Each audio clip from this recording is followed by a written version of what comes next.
गाथा अभंग आठवा. पुढे गेले त्याचा शोधित मार्ग, चला जाऊ माग घेत आम्ही. वंदू चरण रजसेवू उष्टावळी, पूर्वकर्मा होळी करून या. अमुप हे गाठी बांधू भांडवल, अनाथा विठ्ठल आम्हा जोगा. अवघे होती लाभ एका या चिंतने, नाम संकीर्तने गोविंदाच्या. जन्म मरणाच्या खुंटतील खेपा, होईल हा सोपा सिद्ध पंथ. तुका म्हणे घालू जीवपणा चिरा, जाऊ त्या माहेरा निजाचिया.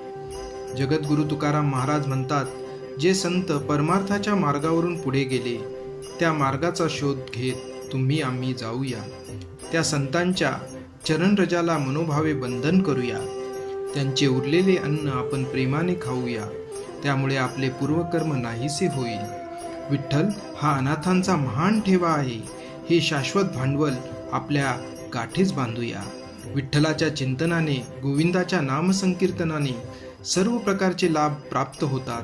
जन्म मरणाचे चक्र थांबते. असा हा संतांचा सोपा आणि जीवन सफल करणारा मार्ग आहे. तुकाराम महाराज म्हणतात, आपण म्हणजे कोणीतरी आहोत. हा जीवपणा नष्ट करूया आणि ब्रह्मरूप माहेरी जाऊन अखंड आनंदात जीवन जगूया. विठ्ठल विठ्ठल विठ्ठल.